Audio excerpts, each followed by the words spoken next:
yang memandu lawan arus ini, kebelakangan ini telah kerap dilaporkan berlakunya kes-kes demikian yang disebabkan oleh pemandu yang memandu di bawah pengaruh alkohol dan juga dadah, dan perkara ini amat membimbangkan. Dalam hal ini, Kementerian Pengangkutan telah pun menguatkuasakan pindaan ke atas Akta Pengangkutan Jalan 1987 mulai 23 Oktober tahun lalu. Antara lain, pindaan ke atas hukuman sedia ada termasuk meningkatkan kadar denda serta tempoh penjara adalah dilaksanakan khususnya berkaitan dengan pemanduan di bawah pengaruh alkohol dan juga dadah. Pindaan hukuman ini adalah bertujuan atau merupakan satu bentuk deterrent dan memupuk kesedaran dalam kalangan orang ramai supaya mereka mematuhi undang-undang, dan apabila ianya dilakukan, jalan kita akan kekal selamat. Selain daripada itu, nilai ambang melibatkan had kepekatan alkohol di dalam darah yang dibenarkan juga telah dipindah.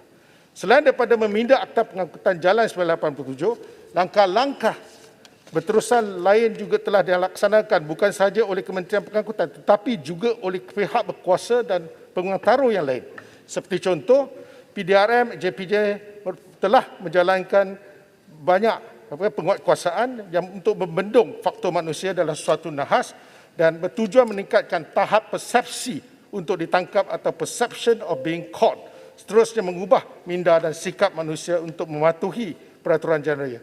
MOT bersama dengan JPJ Myros secara berterusan meneliti dan menilai semua aspek pembelajaran dan pengujian dan mendapatkan lesen memandu ke arah memastikan kompetensi pemandu yang bakal dilahirkan berada pada tahap yang tertinggi.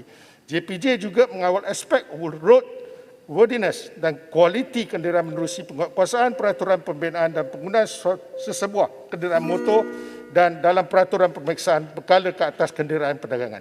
Program-program advokasi dan kempen keselamatan juga dilaksanakan secara berasingan dan secara berterusan oleh pihak JPJ dan Myros, dan antaranya juga MOT telah bekerjasama dengan Kementerian Pendidikan yang telah mengenalkan program pendidikan keselamatan jalan raya bagi menanam sikap dan asas pemanduan berhemah serta pematuhan peraturan jalan raya bermula dari peringkat prasekolah sehinggalah sekolah menengah. Sekian, terima kasih. Terima kasih.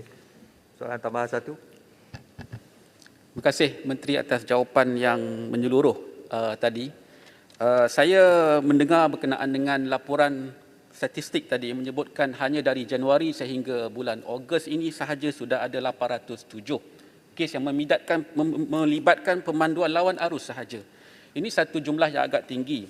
Dan pada masa yang sama, saya juga mendapat laporan banyak di negeri-negeri, misalnya di negeri Melaka, daripada bulan Januari hingga April sahaja ada 31 individu yang memandu di bawah pengaruh alkohol sahaja. Dan ada tindakan yang telah dikenakan. Dan saya faham bahawa kita telah pun meminda Akta Pengangkutan Jalan 1987 pada 23 Oktober 2020 yang lepas. Jadi soalan tambahan saya ialah apakah pandangan kerajaan berkenaan dengan langkah yang lain yang lebih tegas, kerana statistik masih menunjukkan bahawa keadaan ini masih berlaku dan masih berterusan, terutamanya memandu di bawah pengaruh, di mana ada kes yang terbaru pada 6 September pemandu lori yang telah didapati memandu di bawah pengaruh alkohol menyebabkan 5 kereta telah dirempuh dan menyebabkan kerosakan jalan raya dan sebagainya.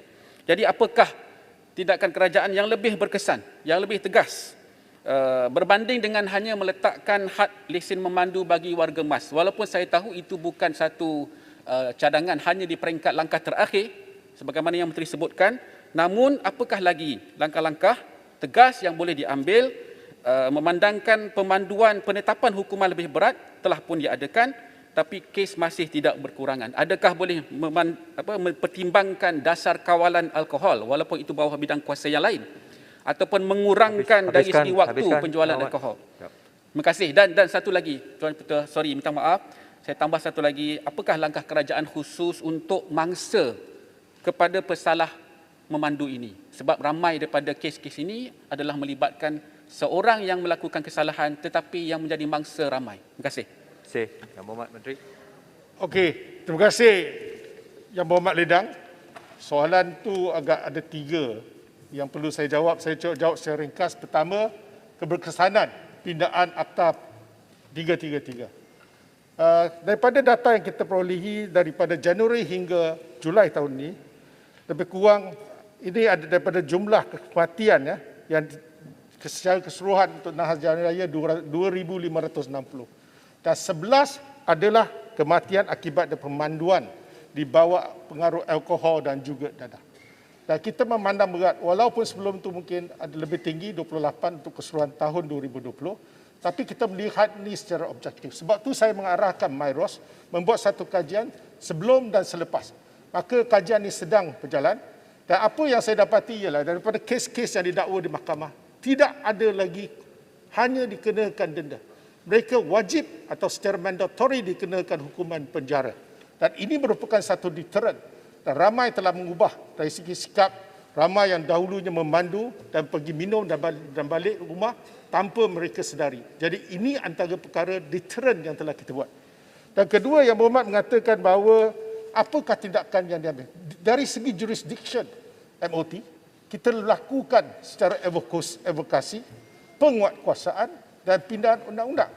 Dan selepas itu, saya rasa kita boleh berbincang cara kita memberi pendidikan kepada anak-anak kita dan bagaimana kita memperihalkan. Misalnya, MIROS boleh terangkan macam mana bahayanya seseorang itu memandu.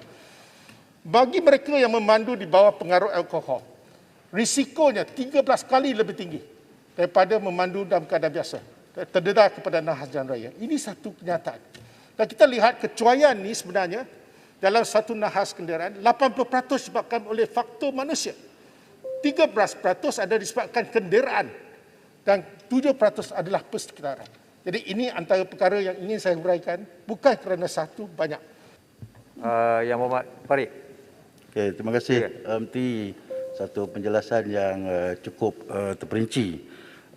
Saya ingin bertanya, apakah sebab-sebab mereka ini dari segi sudut pemanduan melawan arus selain daripada pengaruh alkohol, mungkin dari segi emosi ke, stres ke, ataupun apa saja, dan apakah bentuk baru silibus ketika ini jika ada ketika mereka berada di kelas memandu selain daripada pindahan akta yang telah pun dibuat. Terima kasih. Okey. Yang Berhormat, saya menjawab soal pendidikan dulu. Sebenarnya mulai tahun 2007 kita dah masukkan dalam di bawah Kementerian Pendidikan kurikulum dalam sekolah rendah. Dan 2015 kita masukkan dalam kurikulum sekolah menengah. Dan dari segi itulah kita menekankan aspek keselamatan jalan raya. Termasuklah pemanduan alkohol, pemanduan di bawah pengaruh alkohol dan dadah. Bahayanya bagaimana kita nak mengawal. Dan ini adalah satu tindakan ataupun sistem proses pendidikan yang kita kena teruskan. Balik kepada soalan yang pertama, kenapa mereka memandu lawan arus? Saya ingin bagikan dua senario. Pertama, kalau lawan arus untuk dua carriageway, di mana ada dua lorong kiri kanan, ada divider di tengah-tengah. Kalau dia lawan arus, semestinya disebabkan mereka ini di bawah, kebanyakan dalam kes ini di bawah pengaruh alkohol dan dadah. Dan terlalu high mereka bawa. Dan mereka tak boleh bezakan arah tu. Itu pertama. Dan itu sangat bahaya. Tetapi dalam kes single carriageway, di mana satu lorong pergi dan balik, bermaksud dalam keadaan ini memotong dengan berbahaya. Khususnya di kawasan double line, mereka memotong. Ini tak boleh dianggap lawan arus, tetapi memotong dalam garisan berkembang. Ini juga bahaya kerana ke arah kenderaan yang satu lagi.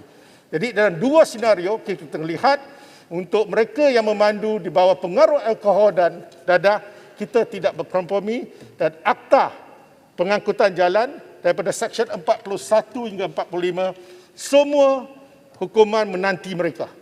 Dan kalau mereka dibuktikan mengambil dadah, maka mereka akan terus dituduh ke mahkamah. Kalau menyebabkan kecederaan, hukuman dia lain.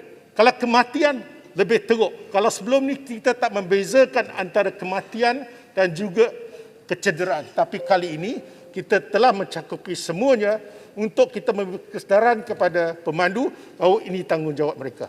Jadi, secara keseluruhan yang ingin saya mengatakan bahawa kita akan teruskan kempen ini. Keselamatan atau pendidikan keselamatan jalan raya itu perlu diteruskan Kerana kita kena mendidik anak muda kita bertanggungjawab di atas jalan raya. Kerana setiap tahun, kalau sebelum COVID, setiap tahun atau setiap hari 18 orang terkorban di atas jalan raya. Dan ini yang kita nak bendung. Terima kasih.